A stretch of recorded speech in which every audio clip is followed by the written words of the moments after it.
I want to talk about this poem by the American poet Frank Bidart called Marilyn Monroe, which is addressed to Marilyn Monroe, in fact.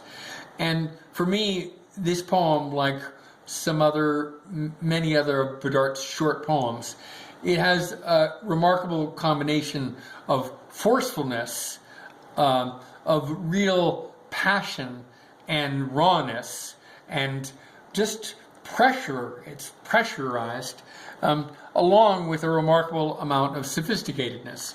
And the sophisticatedness in the poem comes from a number of different sources, one of them being that Bidart is an incredible sentence maker. He really knows about he knows about the complexity of syntax, and he really knows about compression in sentences. And the other source of his sophistication is the ways in which he combines different kinds of diction from different areas of the psyche and from different areas of our life. So I'm going to read the first half of the poem and then talk in some greater detail about it. So the poem was addressed to Marilyn Monroe, and it's in couplets, as you see, and I'll read the first half of it. Because the pact beneath ordinary life, if you give me enough money, you can continue to fuck me, induces in each person you have ever known panic and envy before the abyss. What you come from is craziness. What your mother and her mother come from is craziness. Panic of the animal smelling what you have in store for it. Your father's name, she said, is too famous not to be hidden. Kicking against the pricks, she somehow injured her mind. And I'll just stop there. Go back to the beginning of the poem. Now the poem begins with a subordinate clause. We know that because is a subordinating conjunction. It means that everything that is in the same clause that starts off with the word because, or although, because the pact beneath ordinary life induces in each person you have ever known panic and envy before the abyss. And down here we get to the main clause. In other words, the subject noun and the verb, the main verb of the sentence. What you come from is the subject noun. The verb is, and the object is craziness. But before we get to that, we have to go through a really long subordinate clause. And that subordinate clause contains real internal complexities of its own, which are in some ways in the diction. It begins with a complex and ambitious idea, because the pact beneath ordinary life. I've underlined that. The pact beneath ordinary life is a complex sociological idea that ordinary life consists of negotiations, compromises, agreements, which are often never articulated.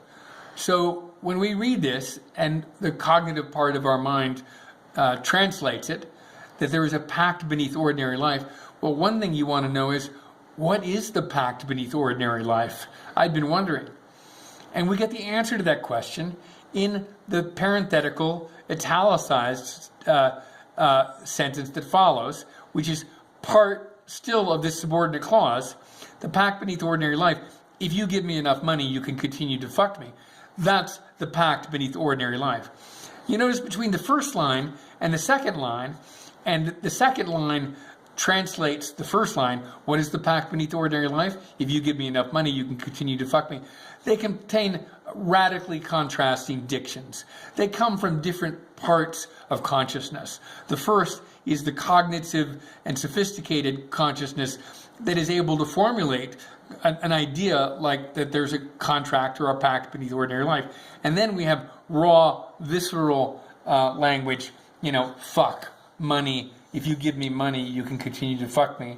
And then we get the verb, which is still part of the subordinate clause, induces. And you see, with that word induces, he's returned to the diction with which he began the sentence. Packed beneath ordinary life induces. So the syntax, the internal syntax of the subordinate clause is continuing. We've gotten to the verb that's inside this verbal subordinate clause. Induces in each person you have ever known. Panic and envy before the abyss. Again, a complex idea, which would take a while to talk about. But abyss, panic, and envy, those are pretty high-level words, vocabulary. And so we've got a lot of idea here. There's a pact beneath ordinary life, and it scares the hell out of everybody you've ever met, even though we never talk about it. Now we finally get to, in a way, the payload of the sentence, the main grammatical clause, subject, noun, verb, object. What you come from is craziness, okay? Why is what you come from craziness? Because the pact underneath ordinary life is craziness. What your mother and her mother come from is craziness. And what is the nature of that craziness? Now we move into, again, a parenthetical, or what is called a positive subordinate clause, panic of the animal smelling what you have in store for it. Okay. So the main grammar of this sentence is what you come from is craziness, what your mother and her mother come from is craziness.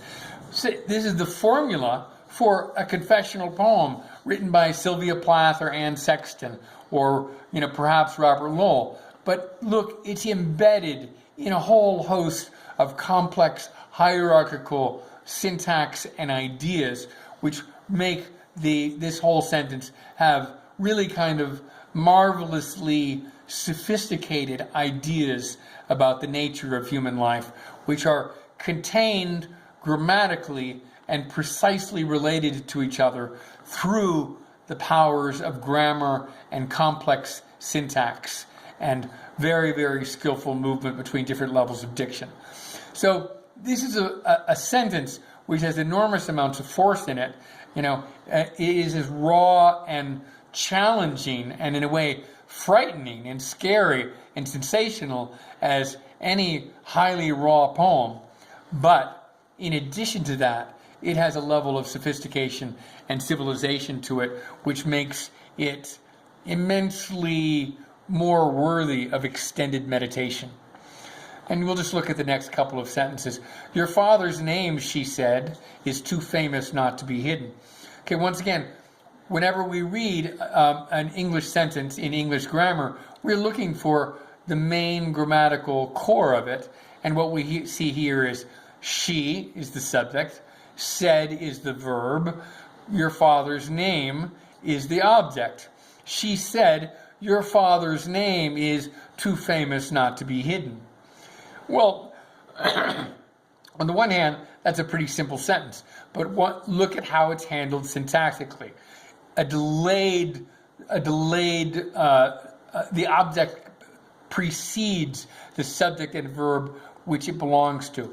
And therefore, when we read that sentence, your father's name, she said, well then when we see she said, we realize we don't know that this was the object of the subject, noun, and verb.